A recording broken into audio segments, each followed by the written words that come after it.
Hiya. This is going to be a long one today. I asked in the Vidding Discord what I should do a video about, and Absolute Destiny said I should do one on colour, which it's a big subject, and I'm not an expert at all. So if you are an expert, don't just watch this and criticise me. I'm trying to give like a simplified working process for how to understand colour on the computer. All right, she said defensively. Anyway, how does colour work on a computer? Let's go into Photoshop. Here's Bucky. Right, Bucky. Hey, Bucky.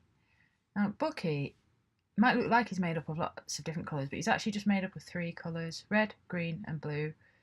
Right, and that is how all colour works on a computer. We open up the Hue Picker.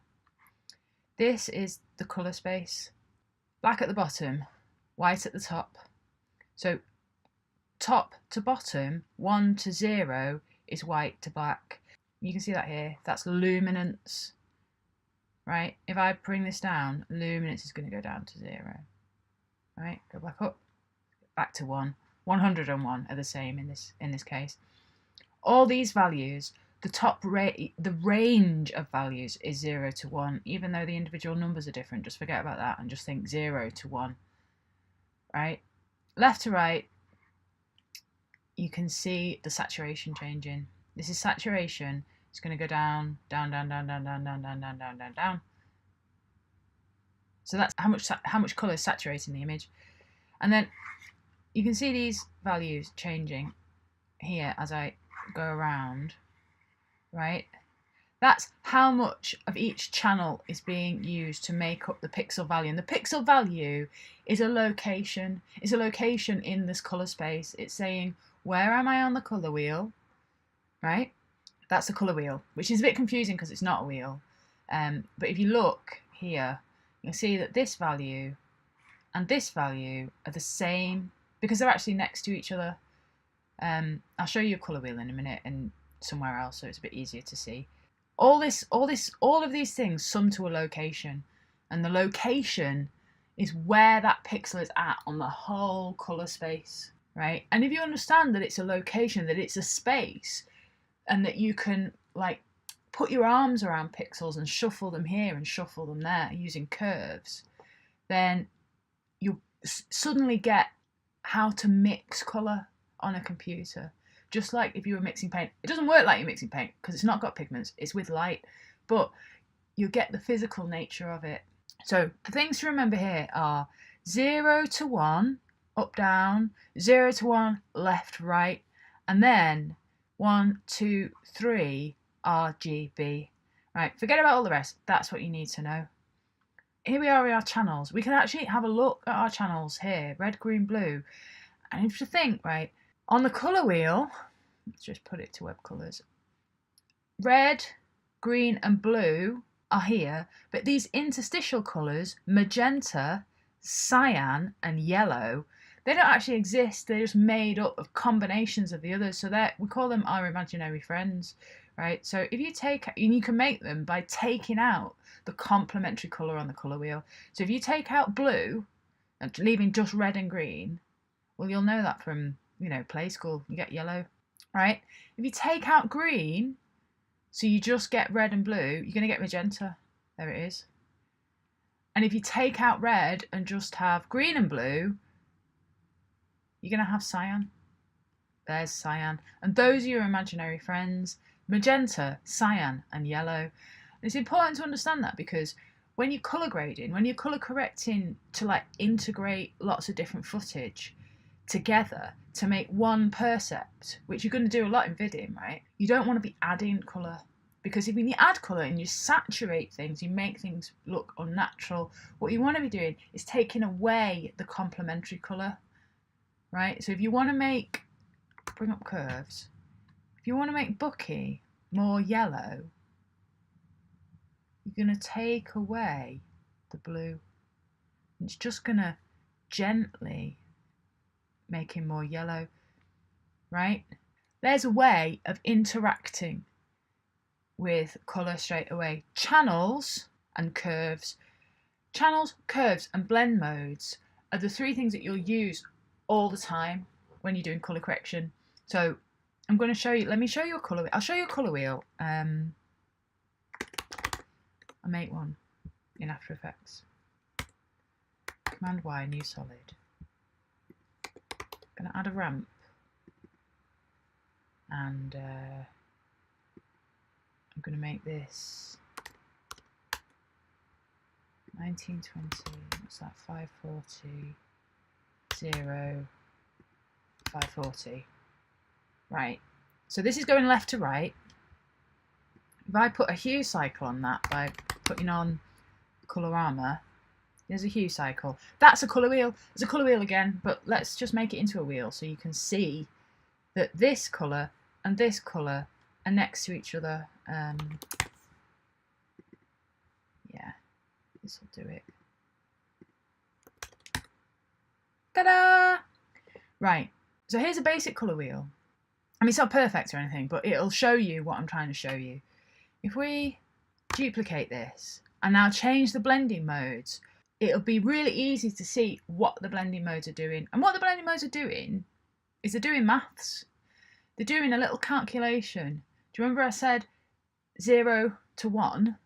They're doing a little calculation on those pixel values. They're comparing the bottom one and the top one, and there's a function on them.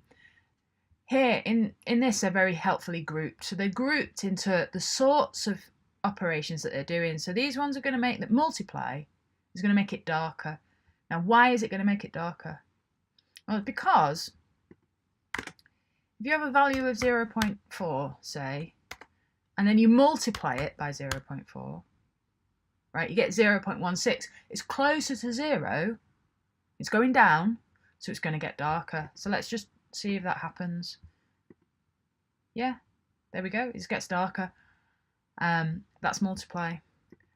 If we add those pixels together, 0.4 plus 0.4, what's it going to do? It's going to go closer to 1. It's going to get brighter.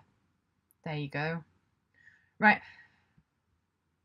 What about these ones? Overlay, soft light, hard light. So what these are doing is they're sorting the pixels.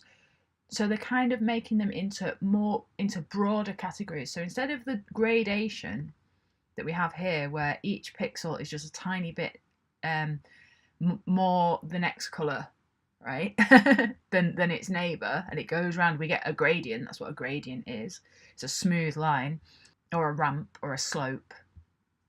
If we take it off, it's going from 0 to 1, right? Well, what hard mix or overlay or whatever those ones are doing, they're going to sort them into the most... Hard mix is a really good one, right, to see this. It's going to sort it into the most extreme version of itself. So it's going to make all the reds the reddest red. It's going to make all the blues the bluest blues, right? So what we're going to get is we're going to get a pie with all of those hue cycles just sorted into the maximum of themselves. There we go. Hard mix.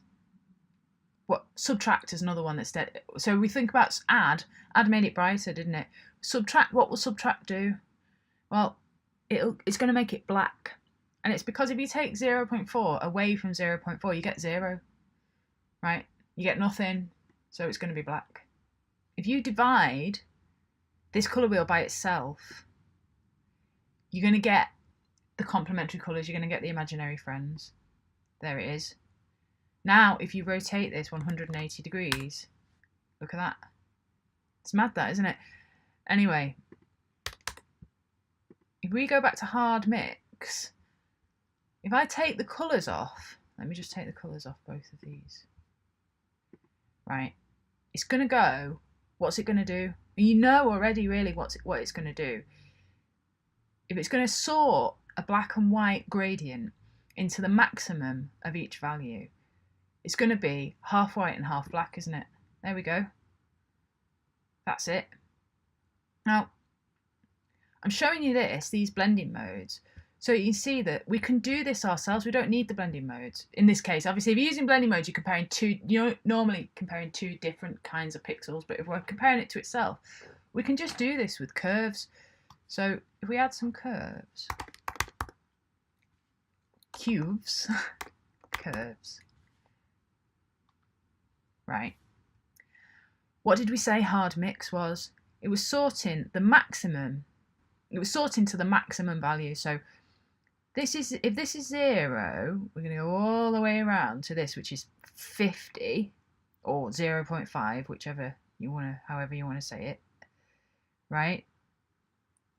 If we look at this on the curves, and curves is very similar to that hue space I showed you, where the top is bright and the bottom is dark, and the same left to right as well. So this quadrant here is the darks, and this quadrant is the bright. So if we push all of the whites to the max, put them all the way up here, and then all of the blacks to the max, is actually hard to do.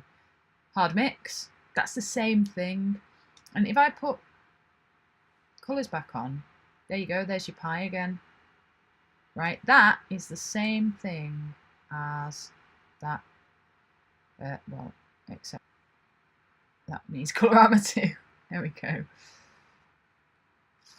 Right, what else? I mean, hard mix you probably don't ever want to do, but what about overlay? Overlay you use all the time. That's overlay, and it just takes what you've got and it pops the contrast, so it pushes things a little bit, makes brights a little bit brighter and darks a little bit darker. Now we can see that by looking at it. We can imagine what we would do with the curves, right? Let's just make another copy here, right, but set it to normal so you can see. Right, so here's overlay, right, and here's an S curve. We're going to make all the brights a bit brighter and all the darks a bit darker. Right, that's it, it's the same. That is an S curve. S curve is the most common curve that you put on things all the time. You do that because when you're making a vid, you're taking something that's been staged for a cinema often, or like an HD TV or something, but people that you're going to watch your vid are going to watch it on a phone. You know, they're probably like outside at the bus stop. They're not in that. So you want to take out some of the complexity, some of the subtlety, or the modelling, and then just bump up some of the contrast a bit so that you can see faces, so that motion is more pronounced.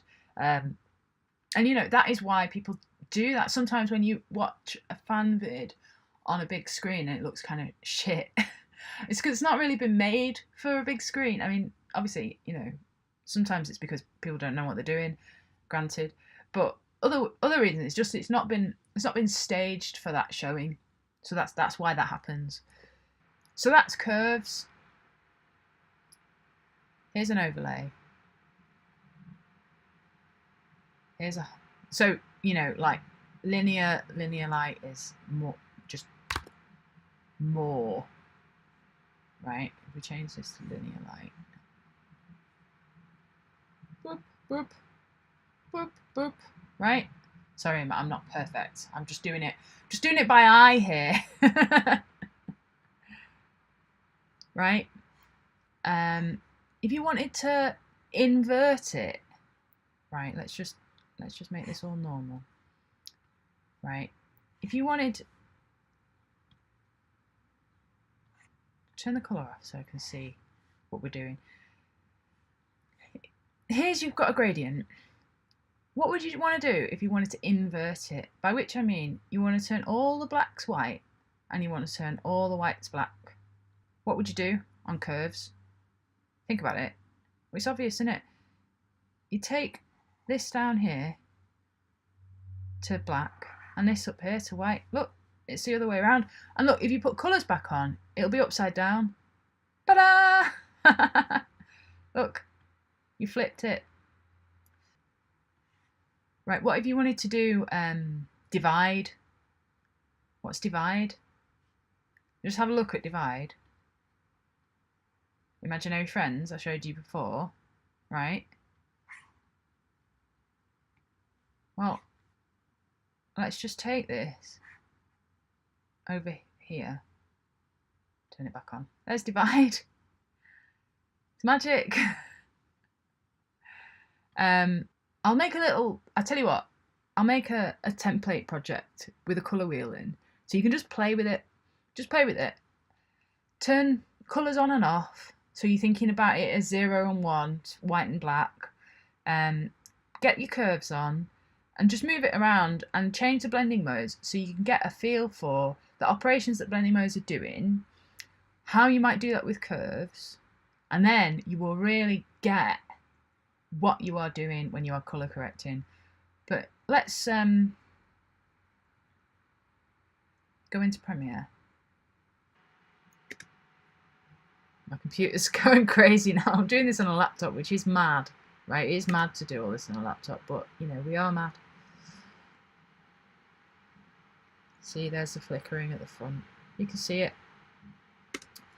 Now, I'm going to stop now just to give my laptop a break. I'll come back and do some colour correction in Premiere with Game of Thrones. Well, I won't call it correction. It's not correction. It's already perfect. It's beautiful. And I apologise in advance for what I'm about to do to it. Alright, bye.